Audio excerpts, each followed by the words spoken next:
বাসায় দুপুরের খাবারের পর্ব শেষ হতে না হতেই সবাই একদম রেডি হয়ে যায় এবং বিকেলবেলা কি করবে না করবে এই নিয়ে ভীষণ ব্যস্ত হয়ে যায়। হ্যালো, আসসালামু আলাইকুম। আপনারা সবাই কেমন আছেন? আমি আলহামদুলিল্লাহ অনেক বেশি ভালো আছি। আর আমার ভালো থাকার রিজনগুলো তো আপনারা সবাই আমার ভিডিওতেই দেখতেছেন। আমার সমস্ত পছন্দের মানুষজন এখন কিন্তু আমার খুব পাশেই থাকে। যাই হোক, আমরা সবাই রেডি হয়ে গিয়েছি যে যার মতোই। আসলে আমরা কি করব সেটা বিষয় না, কথা হচ্ছে আমরা সবাই সেজে গুজে রেডি হয়ে বাসার নিচে চলে আসছি। আমরা ঠিক বাসার আশপাশে ঘোরাঘুরি করব, একটু চা পানি খাবো, তাতেই কিন্তু আমরা ভীষণ মজা পাই। আসলে মেয়েদের খুশি হওয়ার জন্য সব সময় যে অনেক বেশি কিছু করতে হয় তা কিন্তু একদমই না, যদিও অনেকেই ভুল ধারণা রাখে।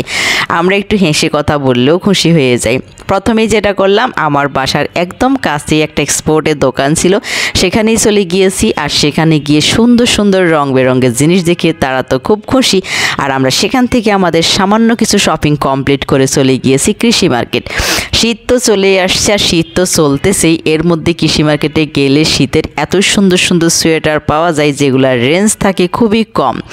100 টাকায় 2টা সোয়েটার, কখনো বা 200 টাকায় একটা সোয়েটার, যেগুলোর প্রত্যেকটাই দেখতে আপনার কাছে অনেক বেশি সুন্দর লাগবে। আর এই যে সালমা কিন্তু অনেকগুলো সোয়েটার কিনে ফেলে, আর সাথে সাথে সীমা, আমরা সবাই দেখতে থাকি, যে যার মতো করে যেটাই পছন্দ হয় সেটাই ব্যাগে ঢুকাচ্ছি।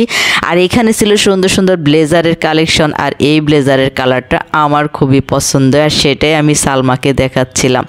এদিকে আমাদের হচ্ছে সীমা পছন্দ করতেছে তার মেয়ের জন্য কিছু সোয়েটার, আর সালমার তো সোয়েটার কেনা কোনোভাবেই শেষ হচ্ছে না। প্রত্যেকটা দোকানে গেলেই তার একটা করে পছন্দ হয় আর একটা করে নিতেই থাকে। এদিকে বাচ্চাদের সোয়েটারগুলো তো আরও বেশি বেশি কিউট, আর আমরা এই নিয়ে মজা করছিলাম যে সালমা এখান থেকে নিয়ে নিয়ে জমাতে পারে এখন। আর আমরা তারপর চলে যাই একটা লেস পিতার দোকানে, সেখান থেকে আমরা কিছু লেস কিনবো, যেটা সালমার একটা ডিজাইনার জামা রেডি করব। তার জন্য আমরা খুব ব্যস্ত হয়ে গিয়েছি যে কিভাবে কোন ডিজাইন করলে জামাটা অনেক বেশি সুন্দর লাগবে, কারণ সে চাই আমাদের ডিজাইন করা একটা জামা ঢাকা থেকেই বানিয়ে নিবে, আর সে ডিজাইন মতো কিছু জামা তার এলাকায় গিয়েই বানাবে।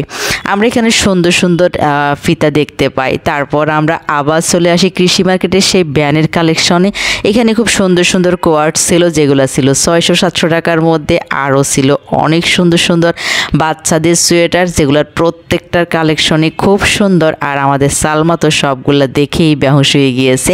এই সুন্দর ব্যান্ডটাই ছিল অনেক পর্দার কালেকশন। আসলে পর্দা আমার আর সালমার দুজনেরই দরকার ছিল। আমরা ঘেটে ঘেটে দেখছিলাম যে কোন পর্দাগুলো নেওয়া যায় এবং কোনগুলোর রেঞ্জ কেমন।